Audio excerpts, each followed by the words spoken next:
This video is for those people that use the Obsidian Zotero integration plugin and want to customize how the information is brought in from Zotero to Obsidian. Looking at Obsidian, I've got a test import template. It's a file inside of my templates folder, and then I have a blank tab at the moment that's open. So if we go to the templates folder, you can see down here, we have the test import template, which is here. And then inside of my settings, I go to the Zotero integration community plugin. So if you don't have it installed, community plugin, browse, and then install the Zotero integration plugin. So let's go to the settings. I've got the PDF utility. I'm using Zotero. The note import location goes to sources by default. However, we're going to use import formats. So scrolling down, you can see the citation formats. I don't have a citation format, but I do have different test formats. If I scroll down, you can see I've got lots of different test formats for different templates. So maybe you want to have a different sort of import or different template for certain types of papers. Maybe one for meta-analysis, one for a review,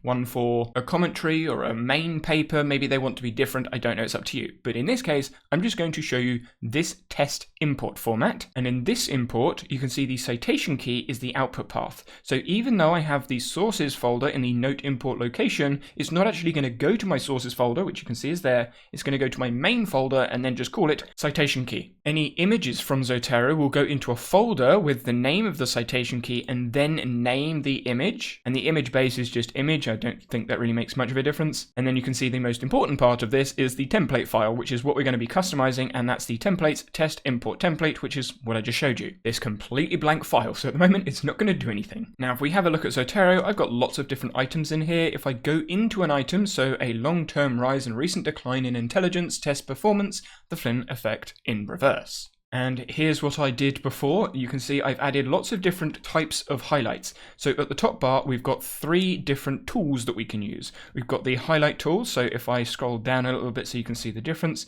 this one lets me highlight all of the words like you would really expect. If you click on the highlight, it will take you to the highlight in the left sidebar, but I don't want any of these. So I'm going to push delete on my keyboard to get rid of those highlights. If I come to the toolbar and change the color, you can see we've got all these different types of colors. Now it will default highlight to that color. If you want to change the color afterwards, you can right click on the highlight and then change it to whatever color you want. So left click, delete, left click, delete. Then there is the note toolbar, which if you click it and select somewhere, you're still using this orange color. This is a different type of highlight. So when you click it and look in the left, you can see we can add a comment and you can type any information you want. And this is very similar to the normal highlight. So if we go to this purple highlight, now highlighting that purple highlight, and we can add a comment into the regular highlight. That is why I personally don't use this note tool, because I can add any comments in the highlights of text. But of course, everyone's a little different. And then the other tool is an area tool, where if we scroll down, you can see we've got this table.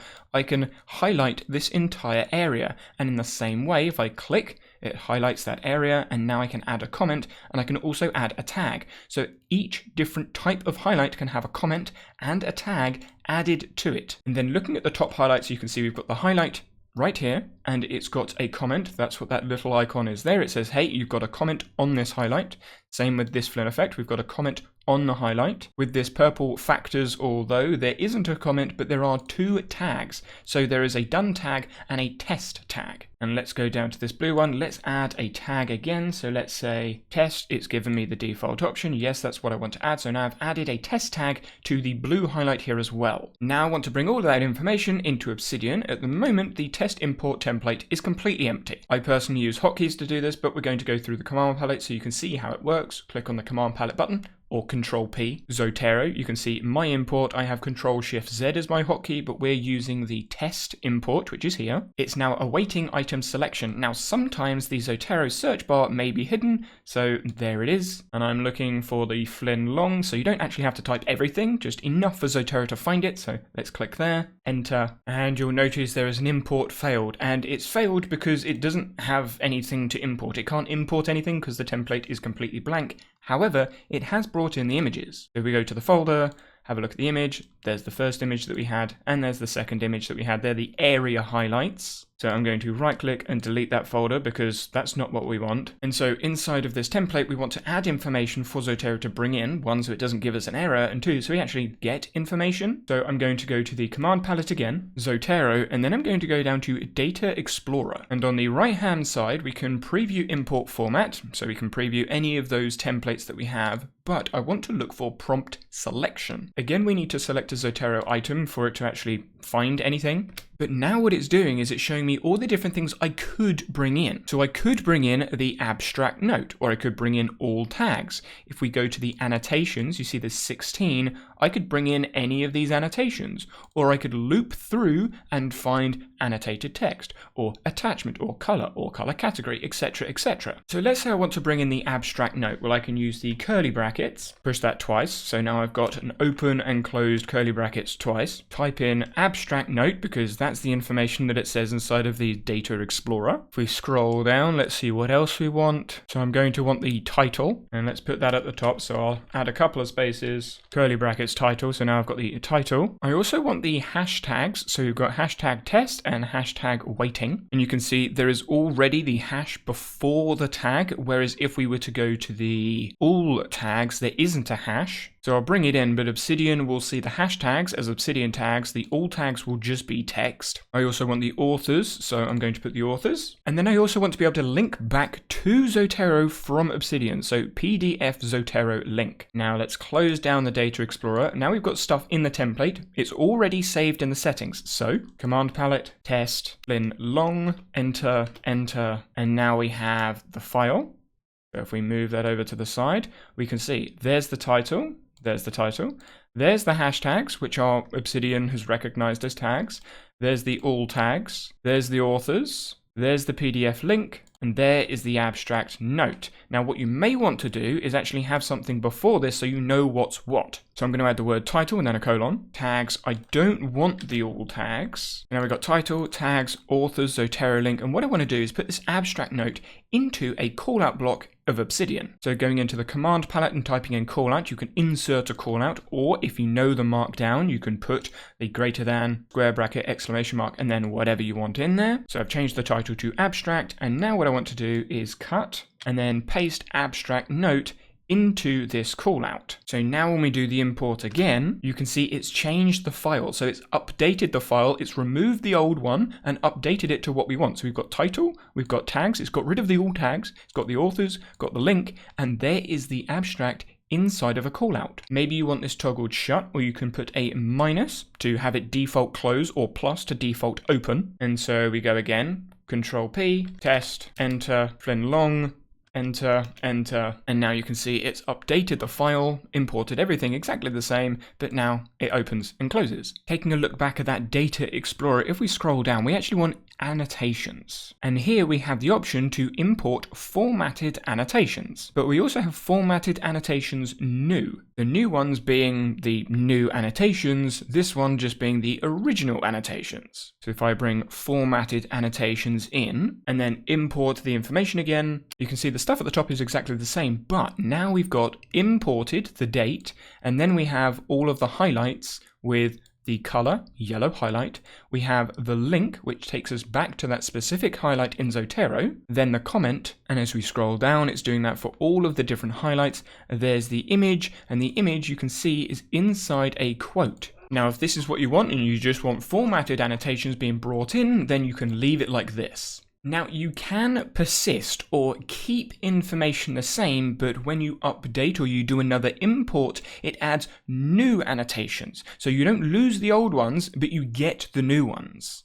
You can see this is all inside of the help documentation for the Obsidian Zotero integration, so you can have a look here. But first, what we want to do is say, hey, persist the annotations, so keep them. And so I'm going to use one curly bracket, a %, persist, and then inside speech marks, annotation, speech marks, and then close it out. This next line says set new annotations. So new annotations is something that we're creating, we're setting it and making it equal annotations, and we want to filter that by the date, date after, and last import date. So anything after the last import date. But we only want this to happen if the new annotation, so if there are new annotations in Zotero, if the length is bigger than 0. So if there is a new annotation, do something. And the do something is where we can customize. So we don't want the formatted annotations this time. What we want to do is make a custom version of that. So say 4 annotations, because we need to go into the first one, then into the next one, and then all the way through. So 4A in new annotation. So for every new annotation, look for the annotation text. Looking at the Data Explorer, we can see annotations, there's 16. So we've created a loop, a for loop, to say, hey, go into 0, go into 1, 2, 3, 4, all the way through. So 4A. And this A stands for annotation. You could write annotations in there if you want.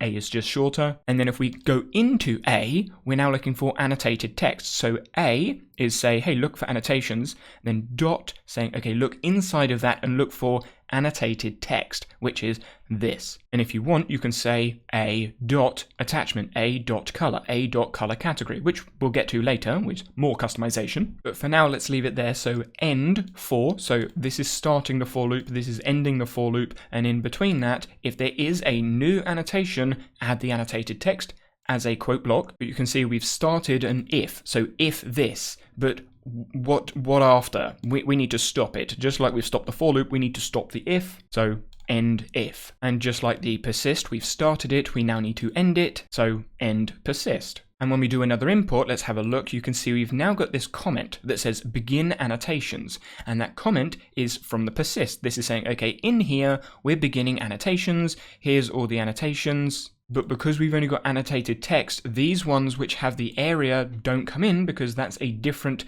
a dot something. And then we've got end annotations. If we come back to Zotero and add a new highlight, so let's go to the highlight tool, let's make this a purple highlight and highlight this line and do the new import. You can see now we've got this new import that's come in underneath all of the other ones, which is persisted. It's stayed the same. Maybe you want to add something in here to say, hey, this was imported at a later date. So what we can do is come inside of our template, and I'm going to use some markdown again. So I'm going to make a heading 3, 1, 2, 3, space, imported, and then I actually want it to tell me when it was imported. So I'm going to add the date, add the import date, and then format it. So, hey, add the import date, and now we want to format that. Format, and this is where you can add in your date preferences, but I'm going to keep it to this. So let's go back to Zotero. Now we've updated the template. Let's come in and go green.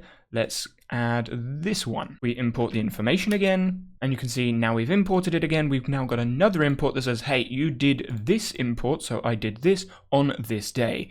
This, you can see there, is something that happens with the PDF communication inside of Obsidian to Zotero. So you can see there's the fluid. So the icons inside of Zotero turn into this. I haven't found out why. I think it's something to do with the importing things, but for me, it doesn't really make much of a difference because I can see that's fluid. And I also have a link. So just like the formatted annotations, I have a link on these annotations that come in, which at the moment we don't have because we just have a dot annotated text. So let's bring in some more information. We're back into the Data Explorer. We now want to go down to annotations and we want to bring in some more information. I want to make it like the formatted, so I want to bring in the color category. I want it to bring in comments. I want it to bring in the type of highlight. So is it a highlight? Is it an area? Like what is going on? And I also want to bring in tags, but there's no tag on this first annotation. But there are tags on this third annotation. So 0 is actually 1, 1 is 2, so 2 is 3. And you can see we've got the 2 tags there. Is it going to be the all tags I bring in or the hashtags? Again, I'm going to go with hashtags. So if there is an annotated text, then bring in the annotated text. Then on the same line, add in the annotation color category because we want it to show blue. I then want the annotation type because we want highlight. So this one will say blue highlight. I then want the tags on the next line. So I'm actually going to push enter. So if there are tags, then bring in the hashtags. If there are comments, bring in comments. So let's give that a quick check. So we'll do another import. And of course, nothing's going to change because I'm persisting all of this. So I'm going to delete the file and do another import. Now, when we scroll down, we've still got the information. There's the abstract inside of the callout block we've imported today. We've got the highlight. We then have yellow. Oh, there's no space. Let's add a space in there. And then there's no comments. comment, so it's just left it blank, and there's no tag, so it's left it blank. And that's the same for all of them, but it's not bringing in the images, and it's not bringing in a link. I also actually want to remove these from the quote, so I'm going to get rid of the comment from the quote, and I'm going to get rid of the tag from the quote. To make this easier to see, I'm actually going to go into source mode so you can see all of the symbols. So you can see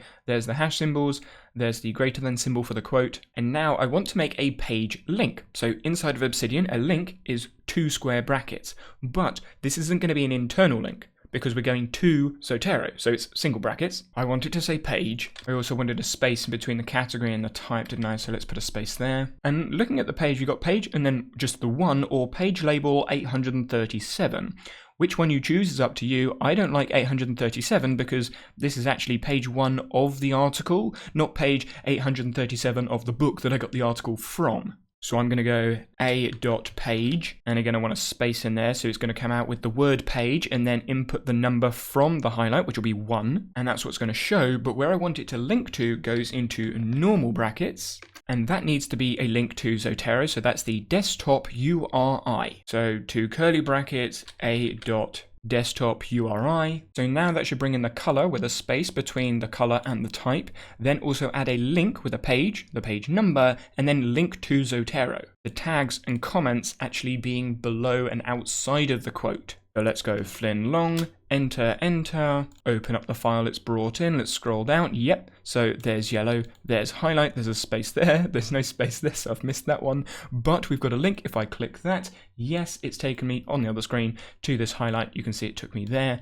so if I make this a little bit smaller, make that one there, and let's go to that highlight, you can see it's just moved down very slightly. If we go to page 2, it's now taking me to page 2. So let's add a space between the type, because that's what the height is, so we need a space in between the type and the page, and now, and after a little bit of troubleshooting, I'd actually put an S on the comments, so it didn't recognize it because it's looking for comment, not comments.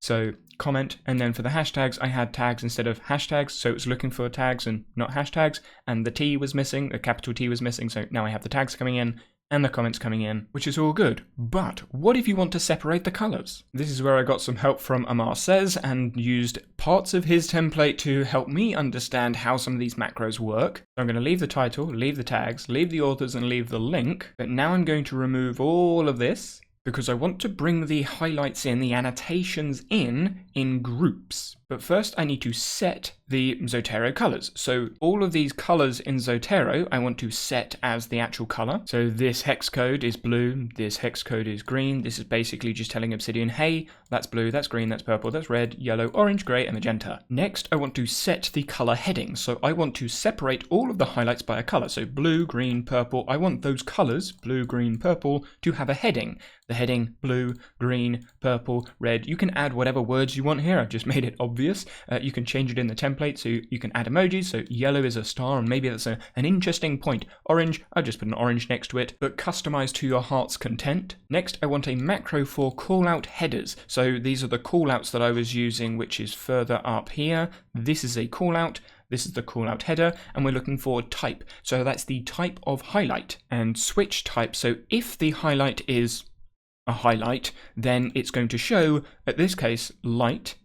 If it's an image, it says image. If it's default, it says note. Let's change that back to highlight so it makes more sense. That was me fiddling around. And just like the other things we did when you start something, so macro starts, you need to end the macro, and we've started a switch, so we need to end the switch. And as mentioned, I'm going to recreate parts of that downloadable template from the video that I just referenced. So set new annot, so this is the word that we're going to set, and that's going to be completely blank. Set new annotations, so new annotations was the word that we can get from the Data Explorer. We're going to use new annotations, and that's also blank. And then we want to set the annotations to equal annotations, but it's going to be filtered by date after last import. So remember that persist stuff that we did? We're going to do that here, but we're going to persist it for annotations. In this template, they've used annot instead of a. You could use annotations. Like I said, you can use anything at the start as long as it's consistent throughout the loop, the for loop. So for annot in annotations, so for every annotation, if there is an annotation color, so if there's a color,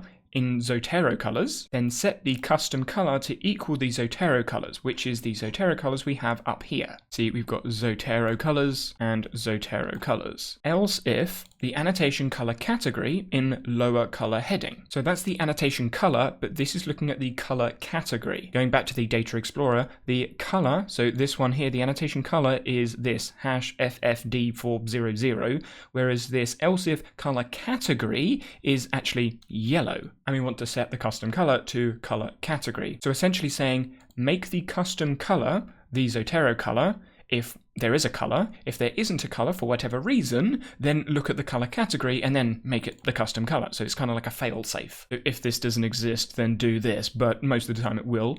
Else, set custom color to other. So if the color isn't identified or the color category isn't identified, then just set the color to other. Now stop the if, that's the if from here. Now that we've set a custom color, we can set the new annotations to equal new annotations pushing the annotation custom color. Then end the for loop. So it's going into the annotation, adding a custom color, making it set to new annotations, and then ending the loop. For the color, heading in color headings. The color heading related to the set color heading we have here. So it's assigning the color to the heading color. For color, heading in color heading. So if we have blue, it's going to assign the color heading blue. If it's yellow, it's going to say yellow star interesting point. For entry in new annotation, so any new annotation, filter by custom color starts with color. So it's going to filter by all of those custom colors. And we're going to set the word annot to equal entry annotation. And now we're going to start a loop, so it's going to loop through all of the different annotations, just like we did with the for loop, but it's going to look for the first one. That means it's going to go in and check because we're going to add the heading. So let's just making it heading 1. We're going to add the heading color. So that's going to be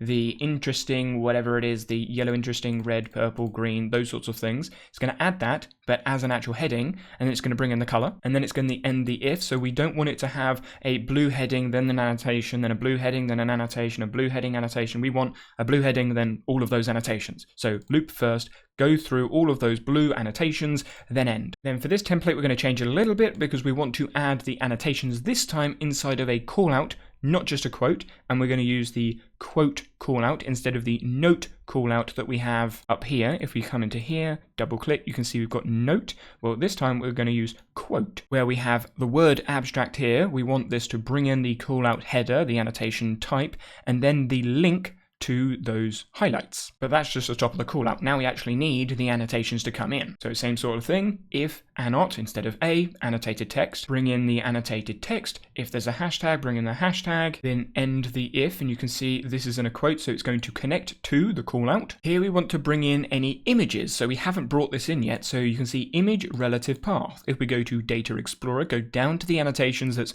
actually an image, you can see there's more information in here because we've got image relative path, which is the actual image. So there's the base name, output, and then the path. And this is where the image path will go. And you can see it goes to output path, and that is the setting inside of the Obsidian Zotero plugin. So there's the image output path and the image base name, and there's the image output path that will go into Obsidian. So just like the annotated text, we're looking for, okay, is there an image? If there is, bring it in. And because of the way Obsidian works, an image is a different file. So we actually want to link to the file, which is these 2 square brackets, and then we want to embed it, i.e. we want to show the image with the exclamation mark at the start. Then we need to end the if. We can do exactly the same thing for OCR text. I don't use OCR, but you can have that in there, so we'll put that in just in case. Then we'll bring in the comments, and you can see what they've done in their template is they've made the comments bold, which is what these 2 stars are. So this makes it bold. If it was 1, then it would be italic. So we'll leave it as bold. And we've also got a dash after the greater than sign, so the comments are going to come in as bullet points. Now we've got the for up here, for color heading. We need to close that out, so we put an end for. We've also got a for entry, so we need to close that out as well. Now let's delete the file we've got, and now when we come in, we've got the title at the top. So we've got the title that's been brought in, we've got the tags that's been brought in, we've got the authors, Zotero link.